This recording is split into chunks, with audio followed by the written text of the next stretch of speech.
Hey kids, you're listening to a couple of annoyed grunt boys, and this is the 138th Simpsons podcast.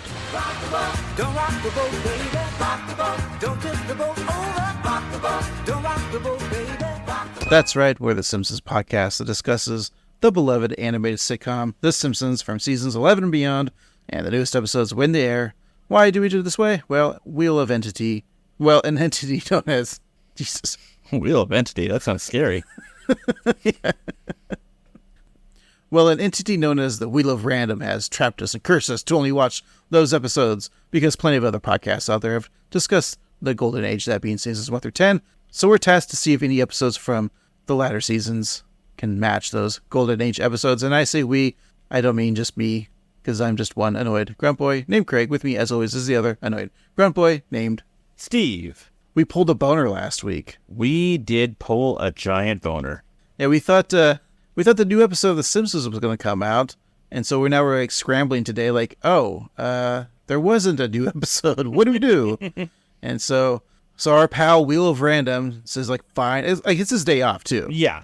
Like, Wheel of Random only works one day, and he's like, look, he's in like Tahiti this weekend. He's going to hang with his wheel kids. The Wheel Housewives of Tahiti.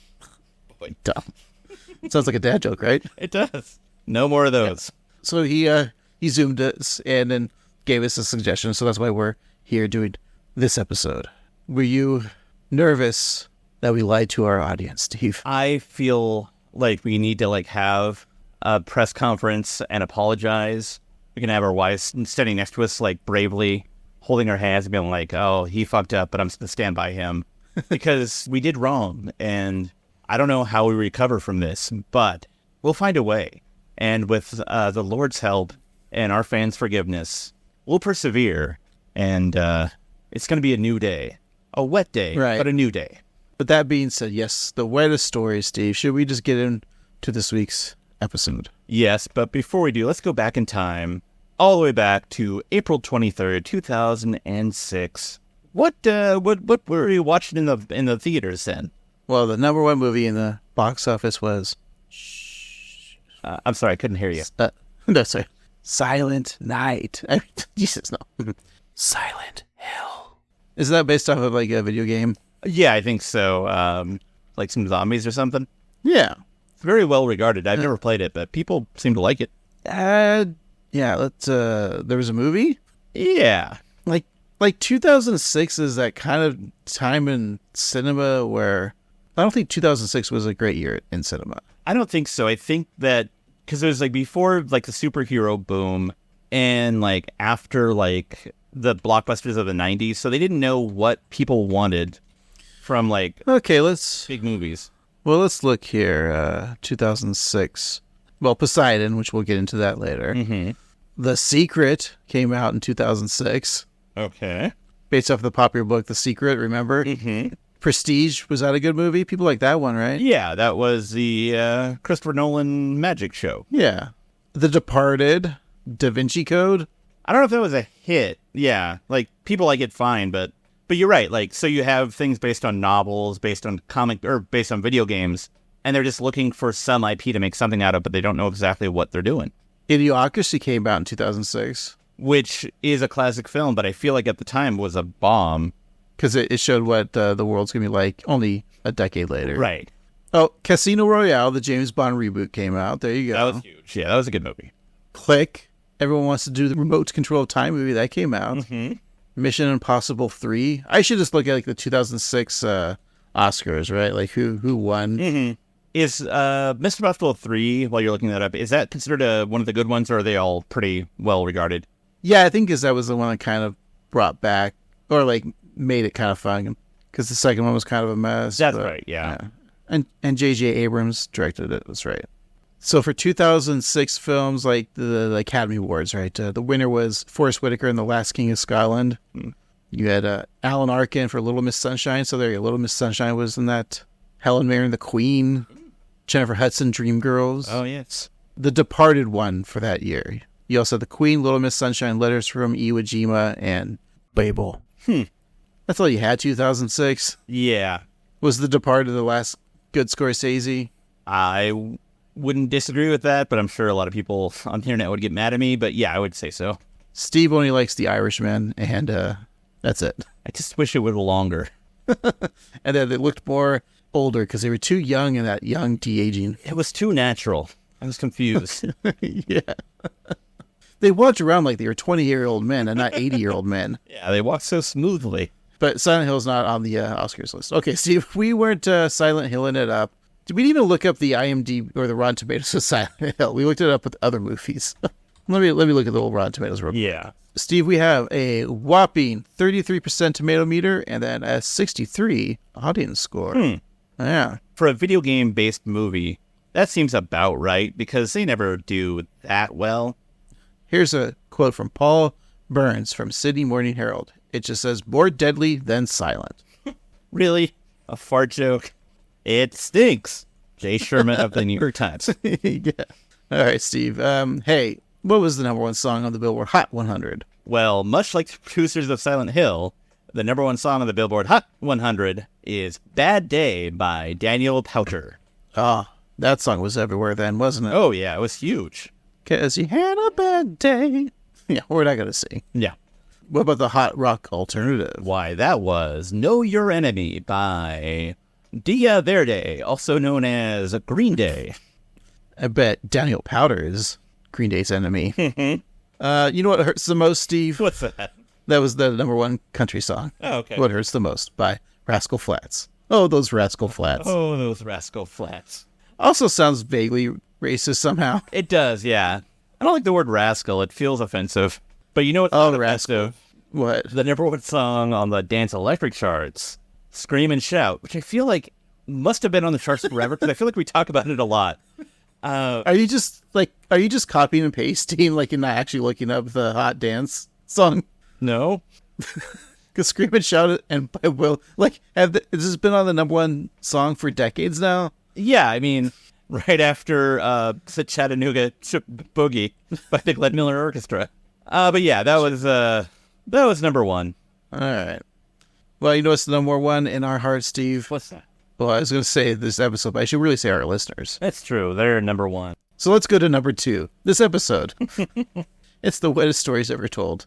Hey, the toilet, number two. You make wet stories there. Sure. Ew. Oh, man, I had such a wet story last night. It was a saga.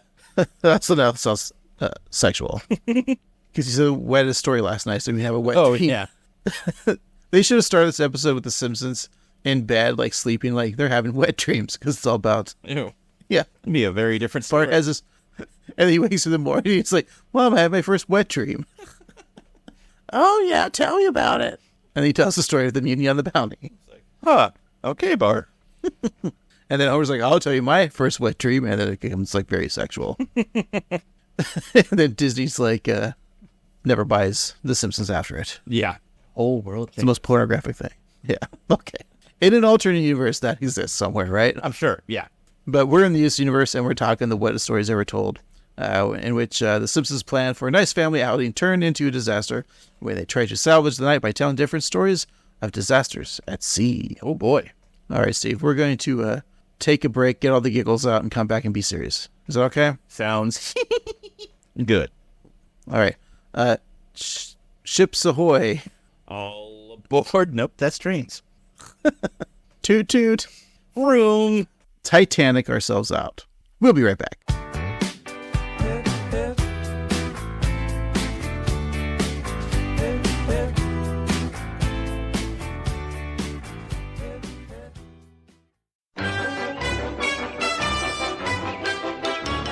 And we're back. Today's episode is titled The Wettest Stories Ever Told. It's the 18th episode of the 17th season, originally aired April 23rd, 2006. It's episode 375 in the show's run. Your nerd code is HABF11. Written by Jeff Westbrook, directed by Mike B. Anderson, and the showrunner is Al Jean. Alrighty, Jeff Westbrook is a TV writer, best known for his work on The Simpsons and Futurama. He's also a big math guy. He was in a bit part in Master Commander, and so that makes him like 3 away from Kevin Bacon, like in the 6 Degrees of Kevin Bacon. And also there's some mathematician who has a similar and more original 6 Degrees of Kevin Bacon, but that guy's name. And he's also connected to that because when he was in school, he was really good at algorithms. Well, Steve, you know that we don't do the 6 degrees of Kevin Bacon anymore. We do the 6 degrees of The Simpsons. Oh, that's right. Well, I mean, I'd say that he's like 0 degrees away from that then. So he beats that one. Yeah. Yeah, take that. Now, where's Russell Crowe at the 6 degrees of The Simpsons? Master Commander himself. Yeah. Well, he's 1 away because Jeff Westbrook was in Master Commander, so. Well, there you go, Steve. 1 closer to The Simpsons. Russell Crowe. Which, he would make a good voice on The Simpsons, right? Oh, yeah, he could throw phones at Homer. We're probably missing someone like big that's been on the Simpsons. I mean, technically Russell Crowe has been on The Simpsons, right? Because Homer names one of his crows Russell Crowe. So maybe that's who we're talking about, right? Or are we talking about Master Commander? We haven't gotten to that segment yet. Well, I know it's not Master Commander, yeah. But Jeff Westbrook has written a number of things. He's written 23 episodes of The Simpsons. We have reviewed 11 of them. This is the second one he's ever written. Some that we have talked about are Kill Bill, Volume 1 and 2, No Alone Again Naturally, Pranks and Greens, The Deadliest Catch, Ned and Edna's Blend Agenda, The Wreck of a Relationship. It's got a wreck theme going. Let's Go Fly a Coot, The Road to Cincinnati, Girls Just Trying to Have Fun, Pen Pal, and from last season, Clown v. the Board of Education. So what we're trying to say is Jeff Westbrook is very much like dad guy, likes dad fiction. Mm-hmm. He probably has all of the Master and Commander books, the old Hornblower series. He probably has like the Smithsonian Channel or A&E on with it's like a historical. Like there's like that show that's always on aerial disasters. He's probably watching that. He lives in white New Balance shoes. So all like the dad type jokes on The Simpsons are probably come from Jeff Westbrook. Probably, yeah. People know what I mean when I mean dad jokes, right? Yeah. In fact, whenever I tell people that I'm not going to have children, they comment how good I am at dad jokes and that it's a shame. They're like, so Waste has a lot of good dad jokes. Here's some dad jokes for you guys. Did you hear about the circus fire? It was intense. Do you know how to catch a squirrel? Climb a tree and act like a nut. See if you're not laughing anymore. Oh, sorry. I told my wife she could embrace her mistakes, so she gave me a hug. See, I would punch that up and say, she hugged my children. There you go. Hey, Steve, why don't eggs tell jokes? I don't know. They might crack up. These are pretty good, actually. Yeah, I like these. One more? Sure, one more. I might have to do 2 more. Not a 2 more. Okay. Why did the golfer bring 2 pairs of pants? I don't know. In case he got a hole in one. I like that, actually. And how about this one? 2 sheep walk into a bah. Is that it? Yeah. Okay, I respect it. It also could be 2 guys from Boston walk into a bah. The wicked piss in here. Okay, enough of the dad gags. Do we have a couch gag? Yes, we do, Steve.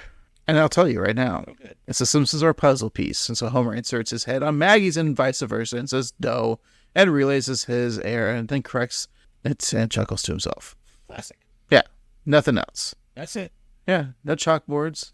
I mean, because we got to get into the story, right? Mm-hmm. The meat and the potatoes.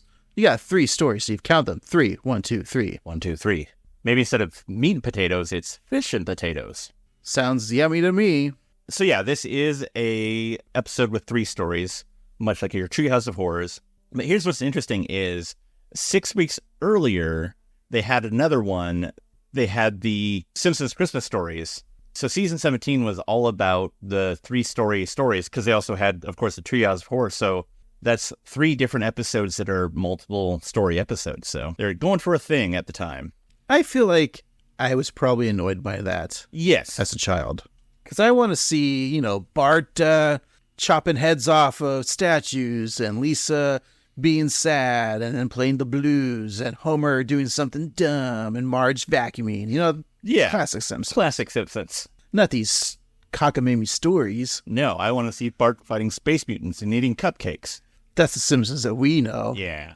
But hey, Steve, let's just get into it, okay? Our episode begins, as it always does, at the Frying Dutchman all-you-can-eat seafood restaurant. So the Simpsons family are sitting at a table, desperately waiting for their food to arrive. And Homer has become so bored waiting that he believes that he's figured out where the wallpaper pattern repeats. Did you ever have wallpaper as a kid and try to figure out where it repeats, or? I don't think I had wallpaper. I think it was just Did you have? And did you lick that paint? I did. It was great. Pretty sure it was lead paint, Steve. I know, but I got to visit the Land of Dragons for a few minutes, so that was fun. You did have wallpaper. It was dragons. Oh, yeah. It became wallpaper. He finds a pattern, and it's the ship's wheel, then the Popeye tattoo, which is just an anchor, which is funny that he refers to an anchor as a Popeye tattoo. Which would be interesting if he just went in and said the things that he saw and what that was in a tattoo parlor. I'm like, sure, no problem. And then he looks at it and he's like, what? Like, he got a Popeye. He's like, give me a Popeye tattoo. And he sees just Popeye. Right. This is this man with the deformity. Then there's Gilligan's hat, from Gilligan's Island. Do we have to explain Gilligan's Island to people? I think they know what that is. Like, what age group doesn't know what Gilligan's Island is? Us? No, I figure, like, people our age know. Yeah, we watched it. I watched it in syndication all the time. Yeah, me too. I loved it. Well, I guess you could also call it the sailor's cap or a Dixie cup. Yeah. And then we have a fish with boobs, which is a mermaid or a Starbucks cup. And then back to ship's wheel. So you figured it out. That's the hard pattern. It's much like what man, woman, camera. I forgot it. Yeah, it's a hard test. But then Lisa points out the swordfish, thereby ruining Homer's life work. So Captain McAllister steps out of the kitchen to apologize for the delay, saying that the chef is having some problems with the evening special. So we then get a peek inside the kitchen where we do see that chef, and he's having a knife fight with an octopus who happens to have 8 blades, 1 in each tentacle. That's a very fun visual. The sea captain offers to send a busboy out to get something from a better dining establishment, and Marge suggests Red Lobster, but the sea captain sadly says, not that good. And we've discussed how of that tier of restaurants, your fast casual dining, Red Lobster's okay. Yeah. Give me the lobster of Reds. It's like that's like sort of for special occasions. That's for an A-. So it'd be like, so like, are they getting like Long John Silver's then? Probably, yeah. Which is kind of like what I would think the quality of the Sea Captain, the Flying Dutchman's food. Mm-hmm. I just imagine it's not that good. Like, it's just your kind of crappy popcorn shrimp or your crappy clam strips, which is mostly bread and barely any clam. Yeah, a lot of fried food. The fries are going to be kind of gummy. Oh, yeah. They have RC Cola. Ooh, I do like the RC, though. Royal Crown. It's fancy. It reminds me of being an alcoholic. Because all the dive bars have RC Cola. It's true. But what's funny is, I guess if you're to consider, like, Simpsons lore, right? Mm-hmm. That, like, we know, because of the episode New Kid on the Block, that Marge is revealed to have a seafood allergy. One that can most likely kill her. Mm-hmm. And then Lisa is obviously a vegetarian, right? Mm-hmm. And then we know Bart is allergic to shrimp. So is it just Homer stuffing himself? Yeah, like Marge will have some sugar packets, and yeah, I don't know. Lisa will have the salad. Mm-hmm. Which you don't make friends with. Was Bart going to have like a grilled salmon? No, he's not going to have a grilled salmon. He's probably going to have a nice bowl of shorts. Now, thinking about it, there's probably a kids menu, and the kids at those seafood places, you still get like a cheeseburger on the kids menu or mac and cheese. That's true. I guess Bart get a burger, Lisa get mac and cheese. That's what's happening. Yep. And then Marge will be like, "Can I get the kids mac and cheese too? Because that's all I want to eat." And she'll be like, "No, you have to get the adult mac and cheese." And then when they get the adult mac and cheese, she only eats about as much as the kids. So like, why did she have to pay for the adult? Just pay $10 extra for that. Yeah. It's not fair. No, not fair. So, as they wait, Captain McAllister says that maybe an old sea yarn might help pass the time. So he puffs on his pipe and thinks for a moment before admitting that he doesn't know any old sea yarns. But luckily, Lisa does, about the most important sea voyage in American history, the journey of the Mayflower. Captain McAllister said it's the ship that brought the prostitutes to America. Lisa corrects him, saying that it was the Protestants, not the prostitutes. And the sea captain starkly asked, who's being naive now? The Americans have ruined this country. Mm-hmm. The prostitutes. No, they make this country great. Yeah, I was going to say. Protestants, I mean. Yeah. The prostitutes make America great again. So Lisa begins her tale in 1620 in Plymouth Harbor, England, and Marge rushes her Puritan children, Bart and Lisa, aboard the ship to flee England and its insufficiently puritanical ways. And so she asks the kids if they have their shipboard entertainment. So Bart offers his toy wood lump, which he just kicks down the cobblestone, calling it good jolly fun. And Marge is happy to say goodbye to the country and its drunken, decadent sinners. Just then, a certain familiar face rushes onto the ship and hides in a barrel. Out of my way, you God-fearing buckleheads!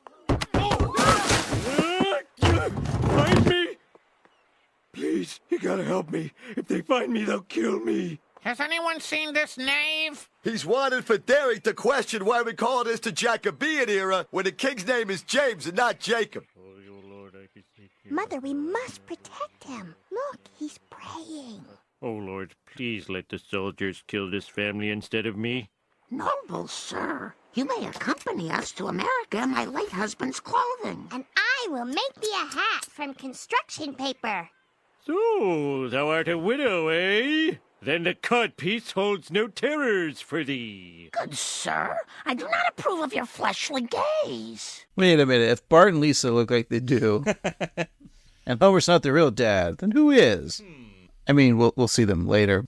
It's always weird when they do the stories and somehow they're not related sometimes. Yeah, it is really strange.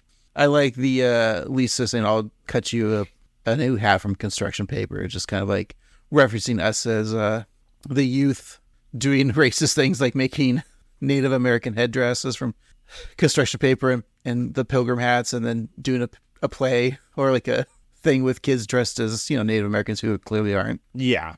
Culture appropriation. It's a horrible holiday. I'm going to say they don't do that anymore. I mean, at least the schools in our area, I'm sure other parts of the country, they still do that kind of stuff. Probably, yeah. I think they probably still do the hand turkeys, though. I gotta do the hand turkeys. They're the best. It's like the kind of the coolest thing, like when you're a kid and you realize, like, I drew something that looks like it's supposed to be, because most of the times it's a square and a triangle, it's a house, and then the one blue line that represents the sky. Right, and a lollipop tree. Yeah, and then a sun with a smiley face. And sunglasses if it's cool. Homer imagines Marge in her petticoat, corset, and underskirt, which, doesn't actually show anything. It's just the same.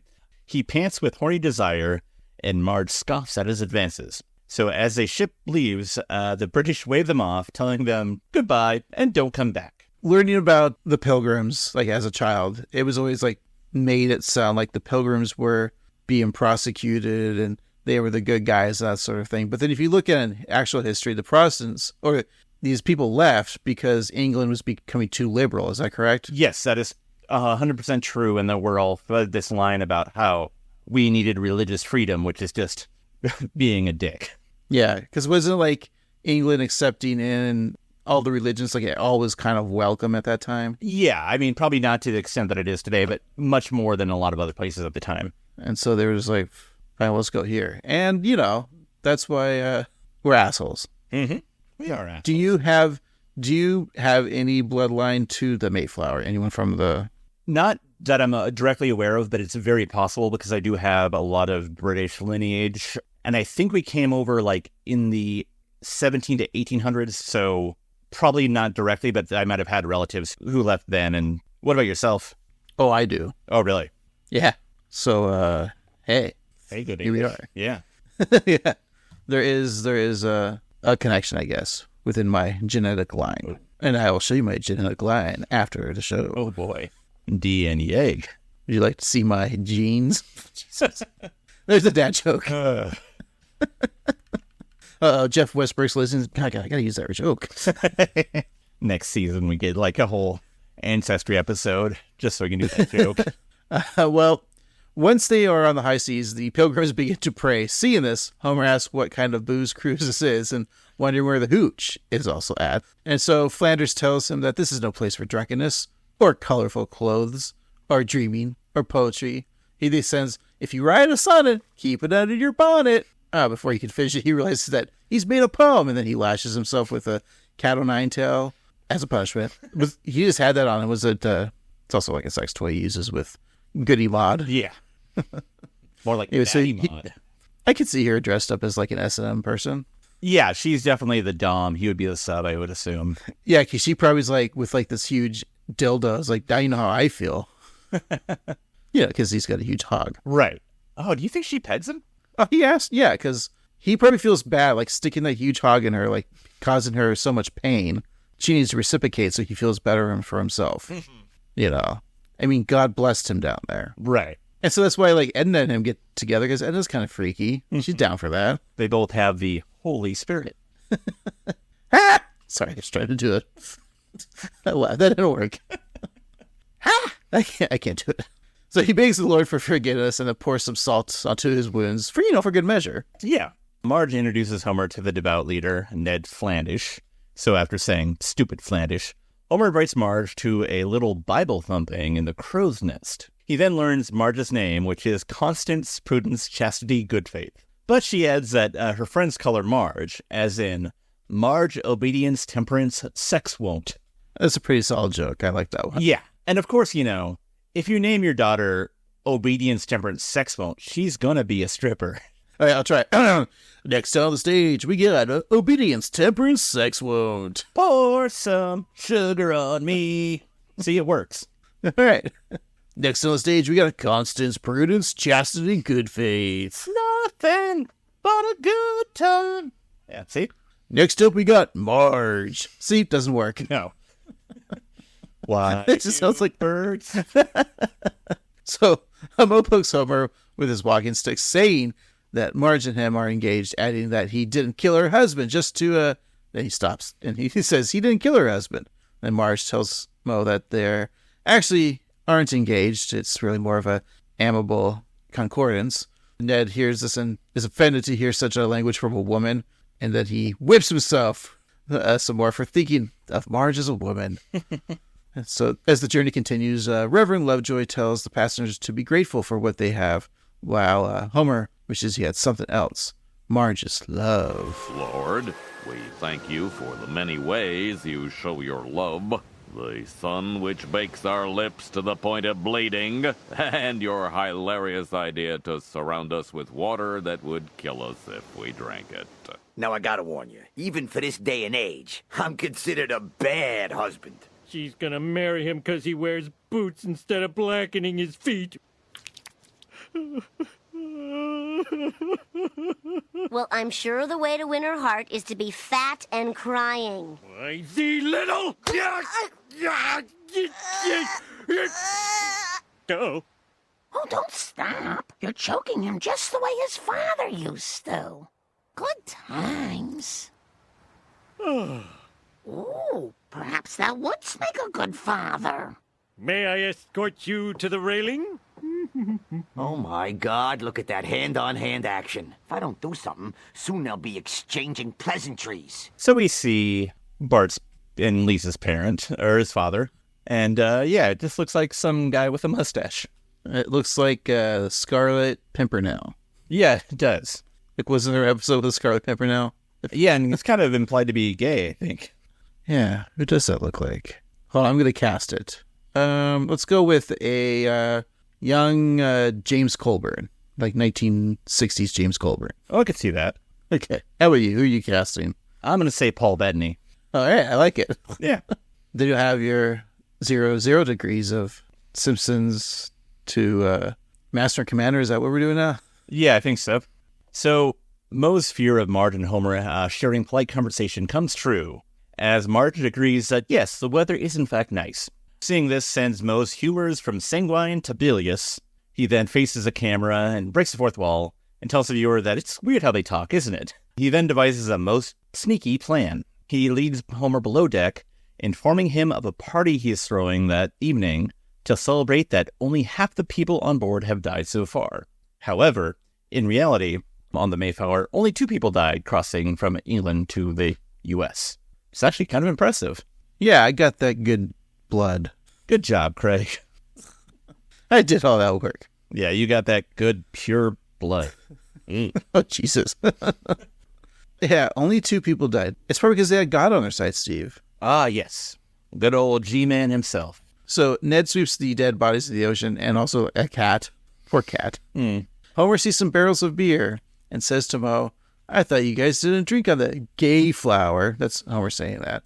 And Moe tells him to stop calling it that. And Homer responds with a sassy whatever. Now, obviously, we don't do those kind of jokes anymore. Mm-hmm. Was that implied to just be like a comment on lazy joke writing? Because that's kind of how I feel like jokes of sitcoms in that era would go. So are you saying that it's more of a commentary on jokes rather than actually being a joke? That makes sense. Because, I mean, even the whatever is not funny. So I wonder if at the time that was a funny joke. Or like now a common it's... joke, yeah. I can see what you're saying. Yeah. Anyways, so Mo tells Homer that he was saving the booze to mess up the Indians. That's his words, not mine. But since they are now such good pals, he wanted Homer to have a taste. He then offers Homer a drinking game, so it's take a sip every time a wave hits the ship. And Homer plays along, taking deep drink after deep drink. So, Steve, on this podcast, we're going to do the same thing. I got you this keg of beer. All right. And every time one of us makes a mistake, Oh, boy. or we say or take a drink, okay? All right, I'm going to die.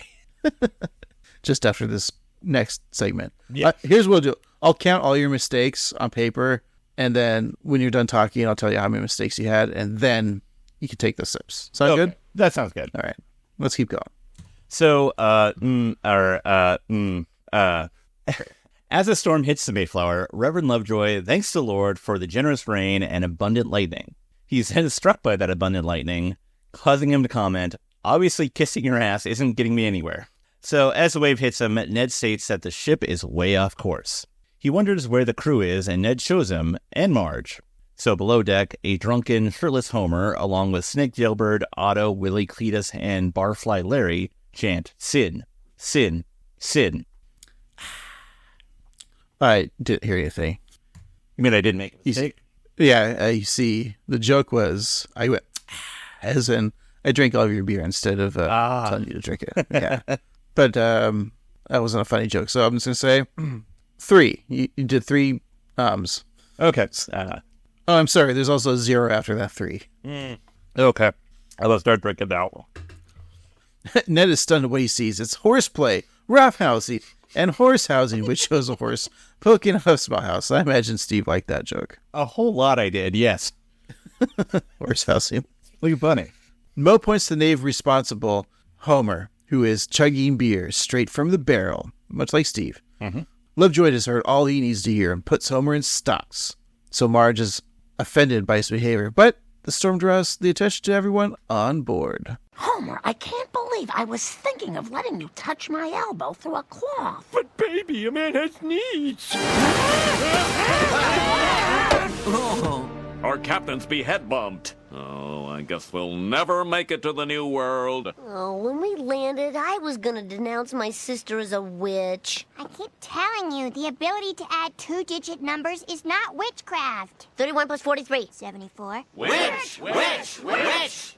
People, this is madness. We can burn the witch later. Right now, I've got to save this ship.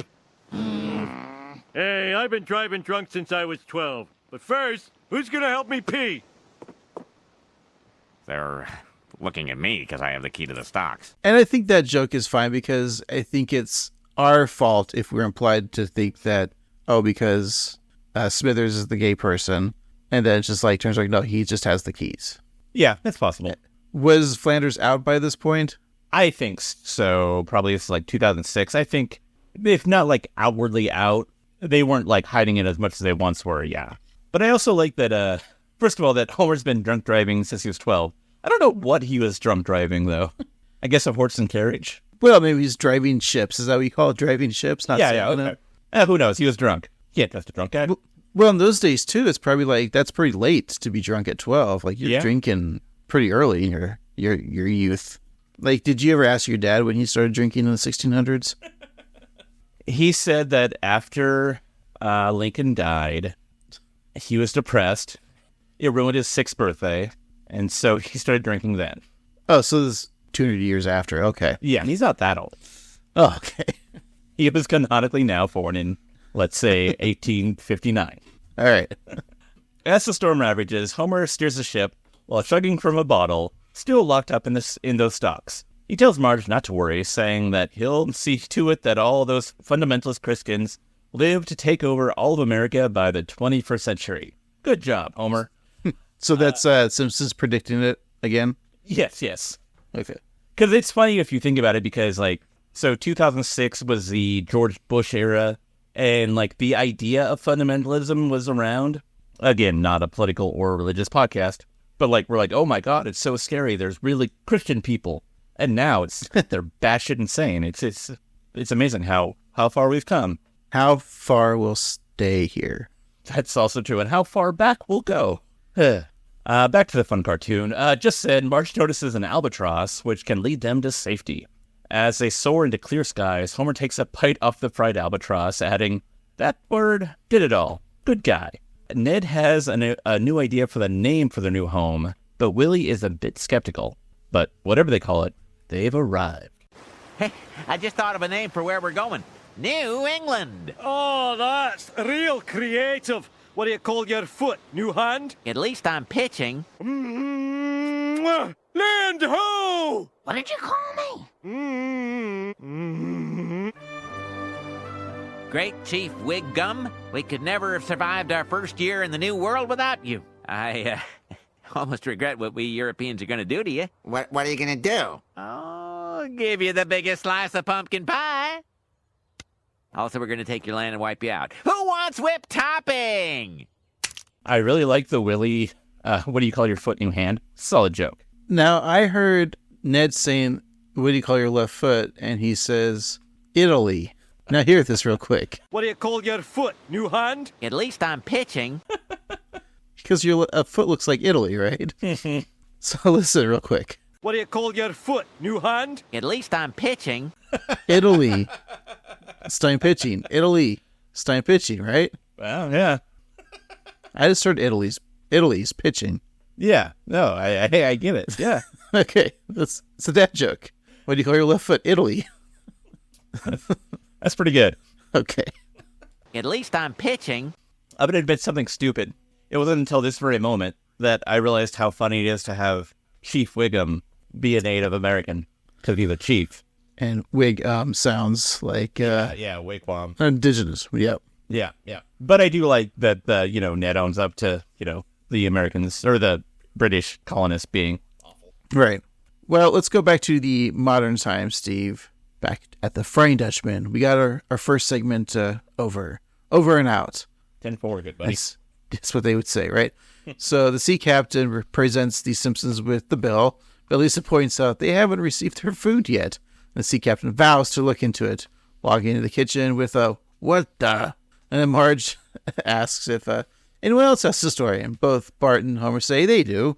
And Marge says that Homer can tell the third story, and Bart can tell the second because that's usually the weakest, which is a nice inside joke, breaking the fourth wall for this TV series, right? Mm-hmm. So who's the second segment? Always the weakest. Well, Bart's offended, but Marge states that she's just trying to take the pressure off of him. So Bart says that once he read a boring comic book about a ship called the Bounty, just like the paper towels, as Marge points out. Bart's story of high sea adventure begins in England, 1789. Boys ready a ship as Bart tells Captain Bligh, as portrayed by Seymour Skinner, that there's a message from Admiral Nelson. Seymour thanks Mr. Christian, who's Bart, and looks through his telescope to a ship across the way. Nelson sends the message through nautical flags, and I actually checked, and he's actually spelling it out. They did good because that's what the Simpsons do. And it says, Bligh eats dolphin boogers. And then we hear Nelson let out a ha-ha. And Skinner admits that when you eat as much dolphin as he does, there's bound to be a booger or two in the mix. This is very much the dad joke. I think this is probably Jeff Westbrook's claim to fame for this episode, or for his dad joke nauticalness, is really wanting to do this story just so he could have an Admiral Nelson reference. So Admiral Nelson could be played by Nelson Muntz. Yeah, that's pretty good. Admiral Nelson was the admiral of the British Navy during the Napoleonic Wars, right? Yeah. Good old yeah, days. so that's the famous Admiral Nelson. Also famous for having a rum brand, Admiral Nelson's. That I know. So they're on the high seas, and Captain Bligh addresses his crew, welcoming them to day 718 of their voyage. Today's announcements. First of all, in an effort to save water, you will no longer be given any water. And because of a drawing of myself having romantic congress with a merman, I am dumping all your mail from home into the sea. And I can assure you there were cookies in there. Good cookies. The kind only a loving mother or Milhouse's father could make. My father's alive? No, he died while baking. It's all in the letter. Maybe it was just the coroner ate the cookies and sent the letter. P.S. I died while baking these. Where's Luann in this? I don't know. I really like the Skinner in this, is because this is like if Skinner was allowed to not have rules and just actually say it like it is and be a dick. Yeah. What a fun role Skinner took on for this episode, huh? Yeah, he's probably excited for the chance that this is a part that is born to play. So the crew of the boys begin to grow angry with their leader, and Jimbo states that he's getting pretty tired of that sea-wad. And Jimbo says that this is nothing like the recruiting brochure, which depicts a seaman and two comely lasses in his arms and offers the slogan, "The British Navy, less scurvy, more curvy." Curry thinks that, maybe it'll come true the last day. Willie warns Skinner that if he pushes the crew too far, there'll be a mutiny. And Skinner laughs, saying, "A mutiny on the Bounty?" He then asks Willie what he's been smoking. The Scotchman equips with saying, "Opium." So the ship arrives on the island of Tahiti, where Homer and Marge, who are noticeably a little bit darker skinned, but I guess if the previous scene we had Chief Wiggum and the rest as Native Americans, I guess we're having fun with fantasy. Hopefully that's not offensive to people. But they welcome them to their tropical paradise. He invites the British to enjoy the local luau's, the lagoons, and the ladies, saying that what happens in Tahiti stays in Tahiti. That would be a joke tale. Maybe not this time, but I don't know. The Vegas stays in Vegas. I'm not a fan of. Marge adds that it's because they have no way of communicating with the outside world. She then asks if Robert Fulton has invented the steamboat yet, and Jimbo says, any day now, which impresses her. Yeah, I agree. The joke jail for the what stays in Vegas. Definitely. Keep it there, in jail, where no one can use it ever again. When it's in jail, it stays in jail. Jesus, who did it? You brought it back. Oh. So it would only take a few more years. In 1807 is when Robert Fulton invents that steamboat, all right? So Marge only has a few more years to wait. 18 years? Yeah, that's only a few, right? Yeah, it's not bad. She can go to school and graduate and buy porn and cigarettes. Oh, no, you can't buy cigarettes at 18 anymore. Yeah, I mean, you could back then, though. Yeah, you definitely could. So the boys acclimate themselves to the island lifestyle by getting to know the local girls, eating the local food, and putting Ralph on a spit over the fire. He's fire now, Steve. Bart and Milhouse check out the Easter Island head statue known as Moe. One island is sculpting one of those heads when a man with a head like those statues swears that he doesn't look like that, telling the first person to make another. And the artist agrees, saying, "Yes, Lord Ugly Face."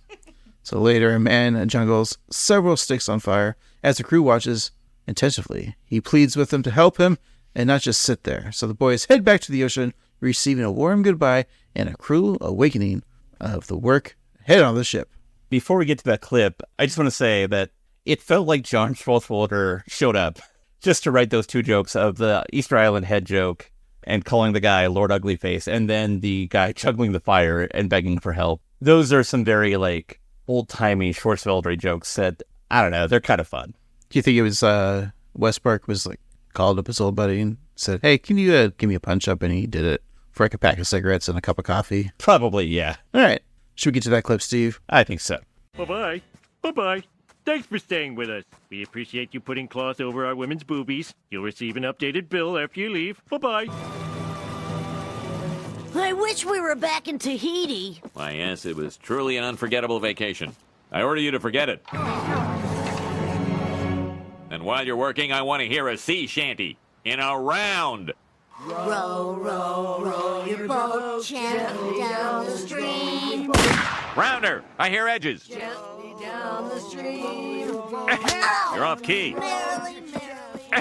Make that song your own. You don't sound like you've ever been on a boat in your life. What the? Captain, this is a mutiny. Let's not be hasty there. What if I introduce a suggestion box? We have a suggestion box. You made it from the head of the last guy who had a suggestion. That image of Ralph nailed to the door, that's pretty gruesome.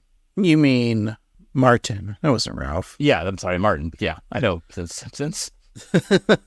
Yeah, and this is like what I was talking about, the Skinner just getting to be all out evil is very fun to me.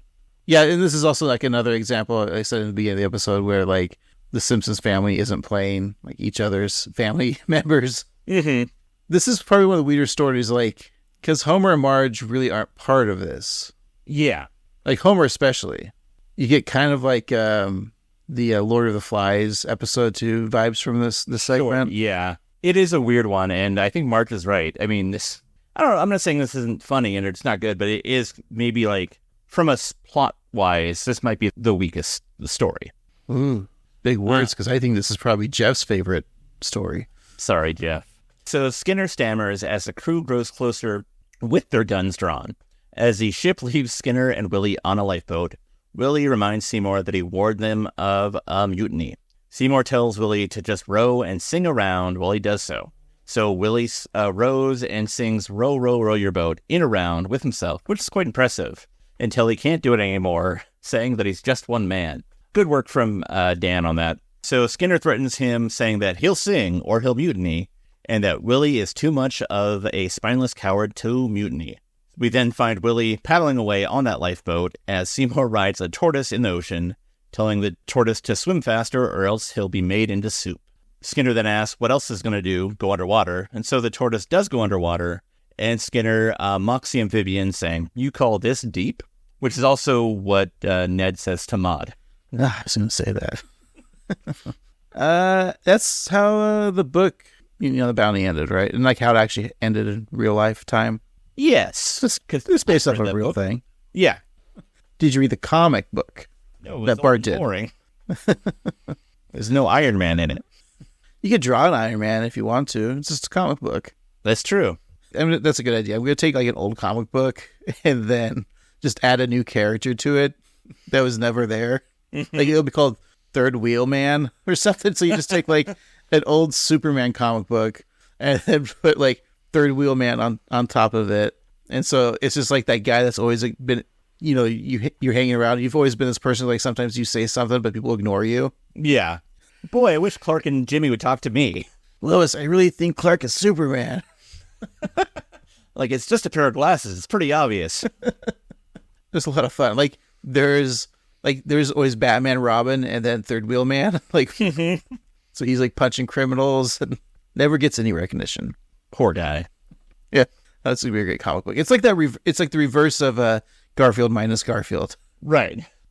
Maybe we'll start with like the smaller comics, just the strips. We'll do Garfield minus Garfield plus Invisible Man. What do they call him? Third Wheel Man. Yes. Hey, John, I really think you should see some mental health. He just ignores him. Okay, so take the comic strip, Garfield minus one, and then put the new character in there. Mm-hmm. John still ignores. Okay, I like this. Yeah, and then we can add Godzilla minus one as well. Oh, yeah. This would be great. Well, back on the Bounty, new Captain Bart announces that their next stop will be Tahiti. He then declares that they will remove all evidence of their previous regime, starting by the stupid steering wheel, which Bart just pulls off and throws into the deep blue sea. This causes the ship to wildly rock back and forth, and then later Bart tells his crew that he knows that they had their doubts, but he introduces them to the most beautiful women in the world. Oh. So the camera zooms out to show an icy expanse, and as Kearney points out, those beautiful women are actually penguins. Not the hockey team, Steve, but the actual penguins. Yeah. There's no Sidney Crosby out there.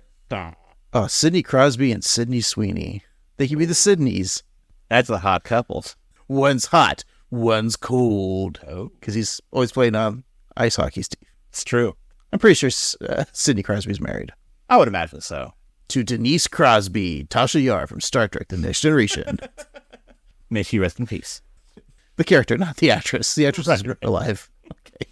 Bart reasons with his men, saying that they'll discover the North Pole, but it's once again corrected, as Shivering Jimbo says, is actually the South Pole. And Bart owns up to his heirs, saying, "Boy, do I suck." And that's the end of the second segment, Steve. Start us off with the third and final segment. Alrighty, so the tables at the Flying Dutchman have all cleared out, except for one, where the weary Simpsons family sits. Lisa begins to wonder if the sea captain's ever coming back, but Bart points out that he's outside playing basketball. And so we see Captain McAllister dunking on one of his employees, saying, "In your face, Julio." And then he sees the Simpsons looking at him and states that he'll be fetching their food right away, before inviting his staff to play 6 more games. There's just something kind of funny about the sea captain playing basketball. It is, yeah. And he's like, got his shirt off because, like, I think it's shirts versus skins, but he's the only one playing, so he's playing against 3 other employees. He must got skills. I mean, he says shirts versus skins. That's bringing back horrible memories. Yeah, not good. Especially, like, you know, when, like, a ball hits your nipple. That's not fun. No. Steve, do you like balls hitting nipples? No. Depends on whose balls, whose nipples. Steve, I have nipples. Can you milk me? So luckily Homer has a tale of a moist adventure to fill the time. Yeah, and distract them from their hunger. And it takes place in the dark time for mankind, when madness and ignorance ruled, the 1970s. So we go to New Year's Eve on the luxury ship, the Neptune, where people disco dance as the Hughes Corporation's Don't Rock the Boat plays. Just then, someone has a very important announcement. Disco Stew has some troubling news. The ship's doctor has reported an outbreak of disco fever. The only cure is to do a little dance, make a little love, get down tonight. Wait a minute, what was the second one? And now let's welcome the Leroy Neiman of Seamen, your captain, Montgomery Bird.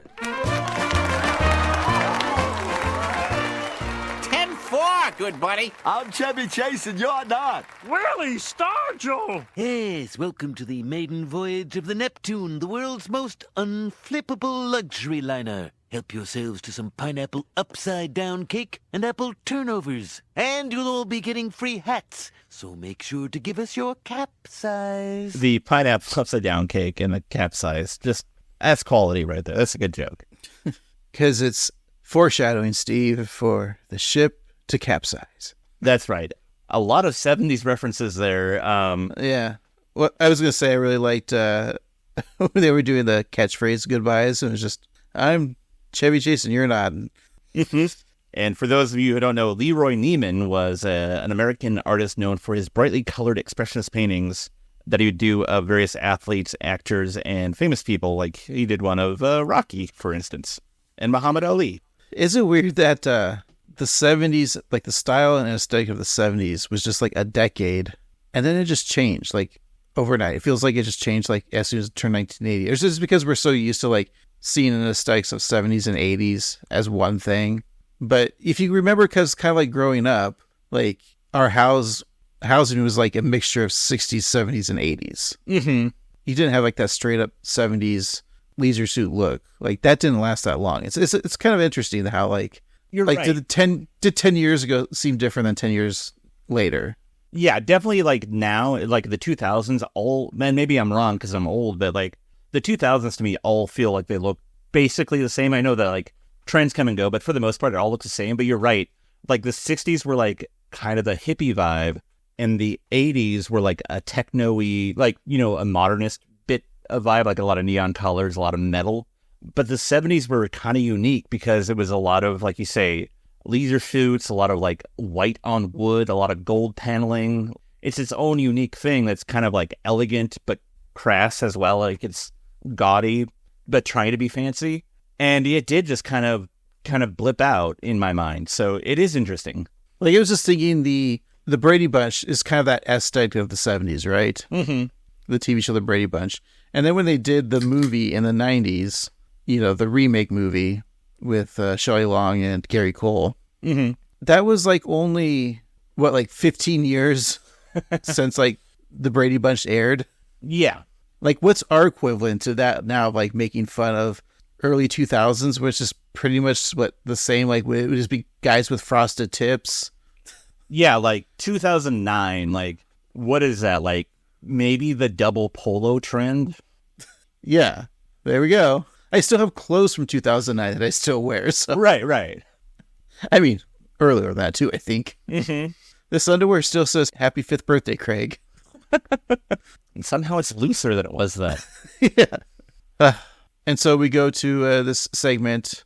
It's a parody of the Poseidon Adventure. Steve, did you ever see the Poseidon Adventure? I didn't. I've seen bits and pieces of it on like cable or like on TV late at night, but I've never like sat down and watched it. Yeah, I've never seen it. It's one of those like I should watch. Mm-hmm. another thing from the 70s, like those disaster movies. Yeah. Did you know there was a Poseidon Adventure remake? It was just called Poseidon at this time. But a commercial for it aired during this episode.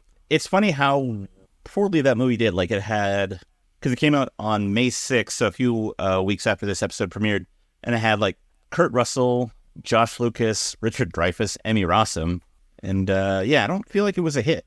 Yeah. Do you think Richard Dreyfuss made a Jaws reference in the remake? Probably, yeah. Like, this boat is the right size. We don't need a bigger one. Now, could we do the first Poseidon adventure film on our podcast? That's a good question. Well, the original movie had Roddy McDowall. Didn't Roddy McDowall do a voice on The Simpsons? I think he was referenced. Okay, how about this? Leslie Nielsen. Did he ever do a voice on The Simpsons? No. Okay, here it is. Ernest Borgnine was in the original Poseidon Adventure, so there's a connection. So we could watch the original Poseidon Adventure. Parodying the movie that movie. Because he was in Boy Scouts in the Hood. Yeah. And they're on the raft, and that's the whole point. That's why he was on there. Okay. We're an idiot. Let's finish this episode up, all right? Alrighty, so Marge looks around and comments that the ship is full of fascinating cross-section of humanity. First, she points out the lonely but lovable loser, Comic Book Guy. So we see Comic Book Guy, a.k.a. Jeff Albertson, as he says hello to his Charlie's Angels action figures, saying that their mission involves going undercover at a wet t-shirt contest. So he then pours a glass of water over the toys, hoping their little plastic nippies will get as erect as his little penis. Marge remarks that he may not be so lovable. Lisa then notices another pair of passengers taking the journey of a lifetime. And you've got the elderly Jewish couple making their first trip to Israel. Our son Shlomo is working on a kibbutz in Haifa. We're schlepping him some kreplach. They're Jewish, all right. What's our backstory? We're the band, and we're on! I think we're heading for disaster, and most of you will not be saved unless the captain is attentive. We'll all be crushed by a huge wave. I love the sea, Smithers. No earthquakes, towering infernos, China syndromes, apple dumpling gangs.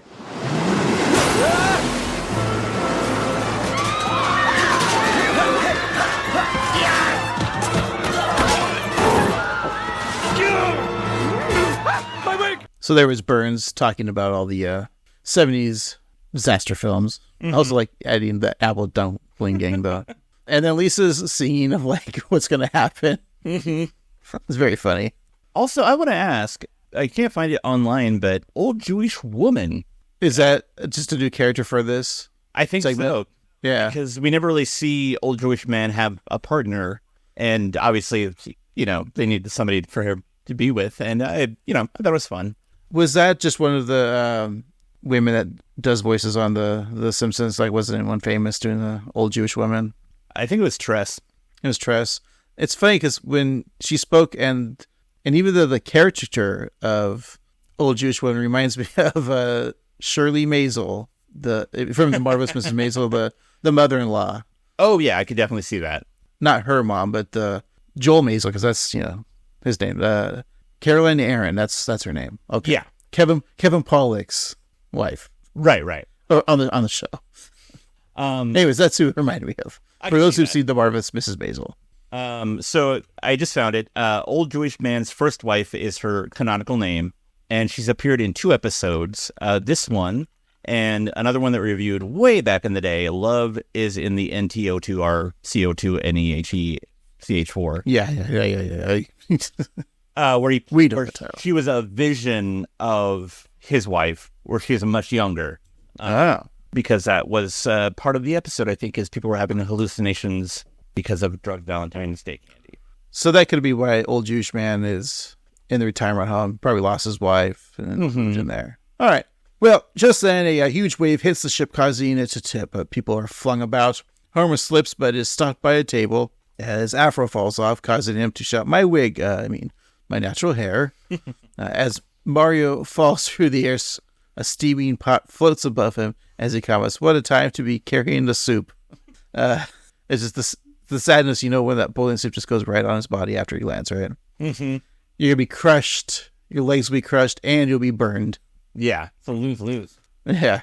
So as Bart floats midair, he learns that there's no gravity until he falls on the pile of people. So the ship is upside down in the water as people fall to the ceiling. Krusty yells to a schmuck to get off of him, but then he discovers that schmuck is actually his severed lower half of his body. So as he dies, he comments that he's going out with a sight gag, which is nice. Homer hangs onto that table while grasping a big cake. He has the idea of having the cake climb into his mouth for safety, but he drops dessert before he can implement his grand plan. Good stuff there. Homer begins to lose his grip. He begs Flanders to catch him. Ned says a prayer, saying, "Lord, with you watching over me, I shall feel no pain." And Homer comes crashing down, grabbing Ned's stash and stretching it out several feet. And yes, my face began to hurt seeing that. I can imagine, yeah. I've never had a mustache, and I felt it. That's a new challenge, Steve. In 2024, you're going to grow a mustache, and that's it. Okay. Flanders screams in pain and walks away, accepting his new Fu Manchu. And Homer is ready to celebrate, but other people on board are about to be more worried about their safety. Woohoo! It's almost New Year's! 10, 9, 8... Homer, the ship's upside down and hundreds of people are dead. 3, 2, 1... Happy New Year! My resolution is to be more fun. Attention, everyone. I've spent the entire cruise reading these maintenance brochures because as a lonely single woman, I've had nothing better to do. Aws are cheap. I'm looking for some action. I thought so. It says here we should head upwards towards the hull before the ocean starts filling the ship. Don't listen to her. She'll get us all killed. The safest thing to do is to resume our normal activities. Now, where is the rumba instructor? Wiggum does find that rumba instructor, or at least their legs, sticking out of the mouth of a shark. Feels very 70s SNL. Clancy assumes that the flailing limbs are giving dance instructions, so he follows along, inviting others to do the same. It does look like Bruce the shark from Jaws. It does, yeah. The Simpsons, Selma, Sideshow Mel, and the old Jewish couple walk the ship looking for safety. So they reach a fork in the path, and Homer examines his options. One hallway is full of rushing water, another ablazing in flames, and then the third has 3 bloodthirsty tigers. The flames was funny enough, but the tigers, poor tigers, they're just trying to probably get out too. Yeah. Why are we on the ship? We don't like boats. Yeah. So Marge asks her husband what they should do, but Homer needs a moment in the bathroom. And Marge opens the door to find Homer sitting on the toilet reading the newspaper upside down. He says that he has great ass suction, and then requests some privacy, and then we hear that he, lost his keys as they probably fell in the toilet. How's your ass suction? It's wonderful, Steve. Thanks for asking. Of course. Is this how Spider-Man also uses the restroom? Is he? That is a great power. Yeah. Well, several people climb a ladder to a hatch, and Lenny tells the others, whatever they do, don't look down or up. He then breathes heavily with exhaustion, saying that he can't do it anymore. It's too confusing. And then he lets go of the ladder and falls towards the water below or above. And then Carl just says, that is not that confusing. Great scene. Yeah. So Lisa discovers a hatchway, but it's jammed. So Sideshow Mel steps up, offering to use his Swiss Army bone. Using the screw tool of his bone, he pops the vent and the survivors crawl through. Checking her map, Lisa sees that the engine room is just through a flooded area. Lisa has a plan, but she just needs a volunteer. Somebody has to take the rope, swim through to the other side, and tie it off so we can use it as an underwater guideline. Stand aside. I shall perform the necessary heroics. Thank you. You? Yes. All I need is some inspirational music. When she passed away, I cried and cried all day, alone again. All right, I can see this is all up to me. Swim, Fatty, swim! Oh, homie, you did it! So comic book guy swims through the water, reaching the engine room. He then ties the rope to a girder and goes back underwater, enjoying a chicken drumstick before returning to the rest of the people. Could you do that? Could you just be underwater and just take a bite of food? I don't think I could. No, I'd drown too because you're just sucking all that water. Mm-hmm. He tells Homer and the rest that he's tied it off, and they're going to make it. As he has a heart attack, he asks that they tell the world that he saved them all. And Homer retorts, "Don't tell me what to do." Homer, Marge, and the rest find safe refuge when Sideshow Mel hears knocking on metal. He thinks they're saved, but then his hair catches fire. Someone on the other side is using a blowtorch to create a hole in the ship. Mel isn't sure which pains him more, the flame or the irony. And so he passes out, saying to the audience, "Can you believe it's the irony?" Another fourth wall break in this episode, right? Yeah, quite a few. Yeah, so the passengers board a Coast Guard rescue ship, and Homer sees that the Neptune is upside down. Nearby, a mist clears to reveal an old ship. It's the Mutiny, and the crew is still on board, but now they appear to be skeletons. So Skull Bart asks if they know the way to Tahiti, and Dolph mocks him, saying that he sailed into someone else's tale of the sea, and Bart says that at least he's not gay for skeleton Kearney, but Jimbo argues that the ribs just got tangled 75 years ago, and that's not gay. This is probably a joke that is not good. Yeah, this is probably the worst one. I agree. Well, Bart says sure. You keep believing that. And that's the episode, Steve. Okay, we did it. We adventured on to 3 stories. We should have done this on a boat, this podcast. Why didn't we? We should have. Yeah. Well, fans out there, if you want to donate a boat to us, just email us at 113simpsons@gmail.com. Subject line boat, and then free, because we're not paying for this. Right. I want a free boat. Yeah. All right. Steve, let's look up the boats that we want, and then come back and discuss the rest of the episode. Sounds good. All right. We'll be right back.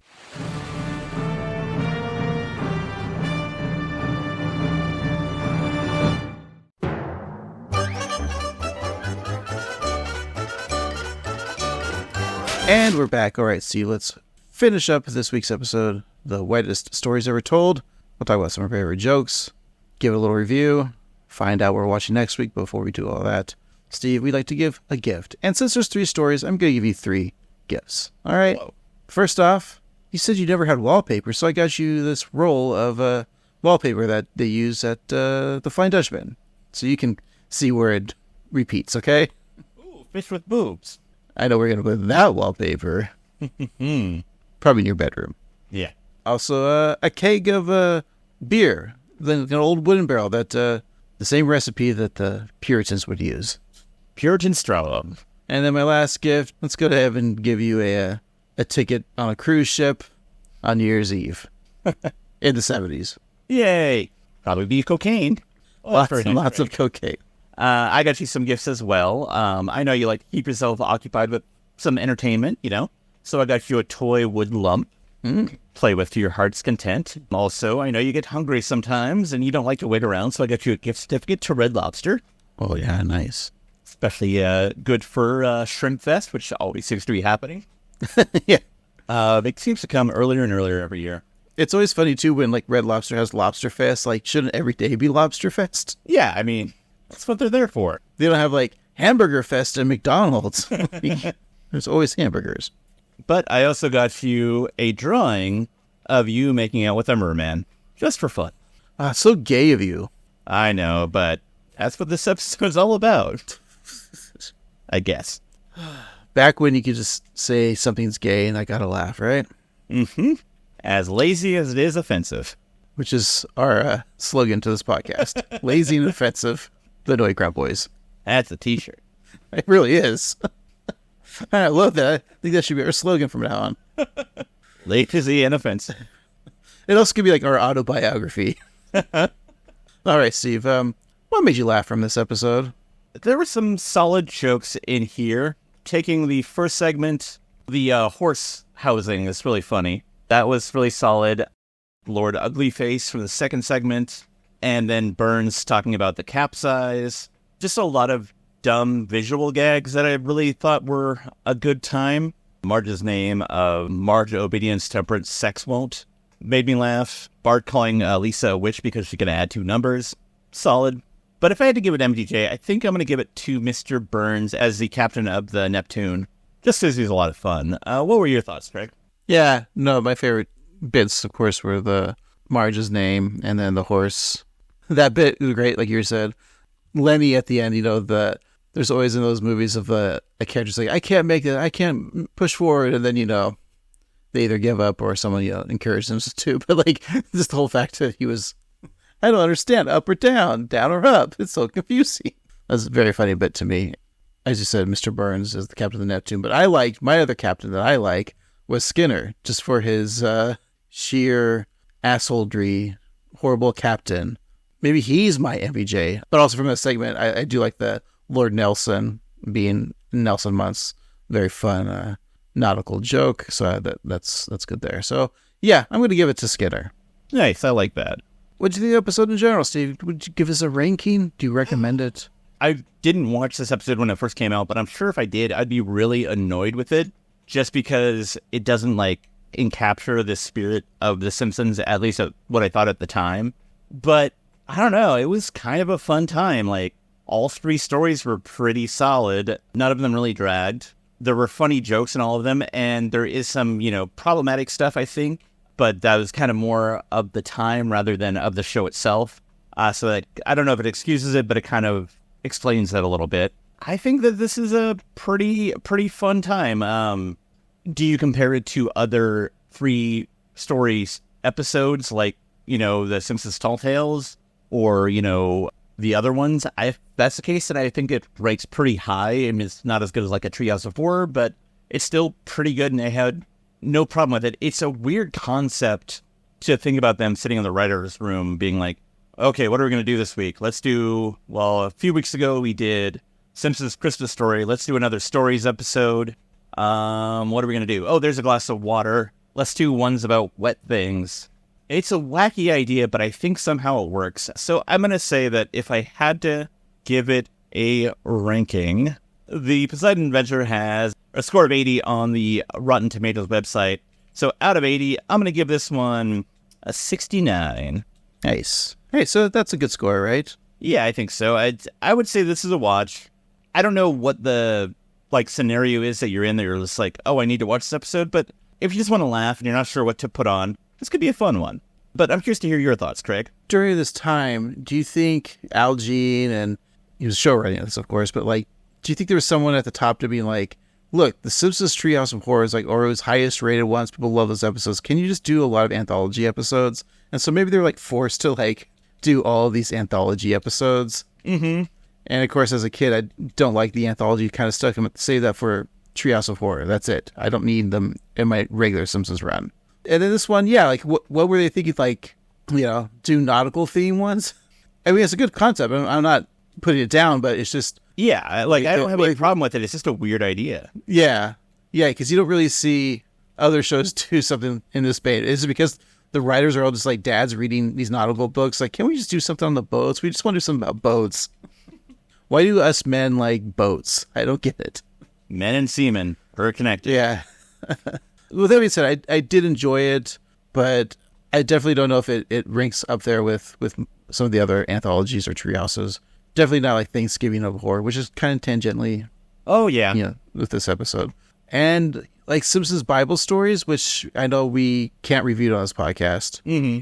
But I have rewatched it recently, and I think that one might be a little bit better than this. Wow. Okay. Yeah. The gay jokes, I think, are obviously dated and not funny. It's weird watching it now, oh, we thought this was funny, not realizing, this is super offensive. Right. Just as dumb humans, we're assuming something's cool, which it's not. Yeah. If I had to rank the segments, was the Bart segment in the middle the weakest for you, like they said? I think from a plot perspective, yes. But from an overall enjoyment, I think that actually, for me, I think it gets progressively better. I would almost argue that the Mayflower one was probably the weakest for me. So it's 3, 2, 1 is your 1, 2, 3. Yeah, I agree. That's how I'm kind of feeling.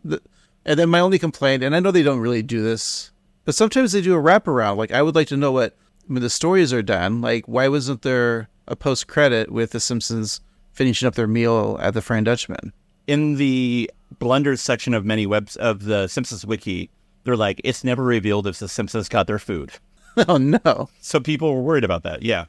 Is this maybe how the episode ends? It should have ended with Homer still at the restaurant and puts in Don't Stop Believing on the jukebox, and then That's how The Simpsons ends. Yeah, I think so. Yeah, so if I had to give this episode a ranking, look, you said in the episode that only like 2 people died on the Mayflower. Steve, all you know is actually 5. Wow. More have died since that was written. Yeah, they're finally gone, Steve. So there's like in Provincetown, there's a little statue, like a little tombstone, a memorial for those 5 that lost the sea. We lost William Button, Edward Thomas, Jasper Moore, Dorothy Bradford, and James Chilton. R.I.P. Not too far apart from each other. You had William on November 16th, 1620. You had Edward Thomas on December 14th. Then you had Jasper Moore on the 16th. And then the next day was Dorothy. And the day after that was James. Whoa. See, that's the original, 3 celebrities dying within each other. That was the original one. Do you think they're like, oh, right, well, 2 have died. Who's next? So William Button was the first one to die, and James was the last. So if I were to rank this episode, I'd probably give it a Jasper Moore.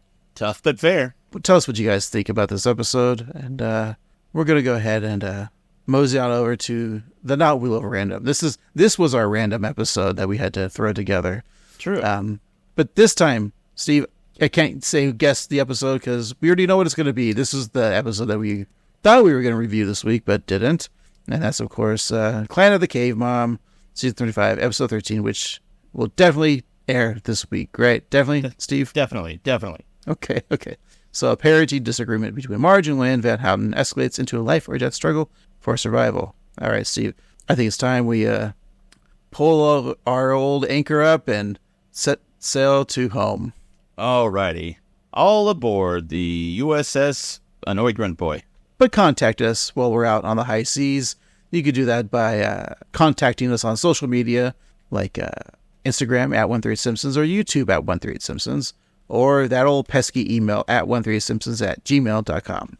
And hey, if you're so kind, go to your favorite podcatching app and leave us 5 stars or the equivalent and write us a real review. But you don't need to write a real review. It can be a fake review, just talking about what high sea adventure you would like to have. And hey, while you're there, if you're on Apple Podcast or whatever, click on the microphone, leave us a voicemail, ask us a question, do an impression, or just tell us your deep thoughts about the land of Tahiti. Or a dad joke. Yeah, I'd love to hear a dad joke. And hey, if you don't want to do all that typing, you can call us. Just go through the podcasting app, scroll down to the bottom, and it says leave a voicemail. You click on that, and it rings, and then you talk, and then it sends, and then we hear. That's how that works. So for this week, I've been Annoyed Grunt Boy Craig.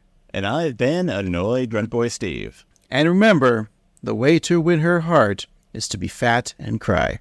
What do you call your foot? New hand? At least I'm pitching.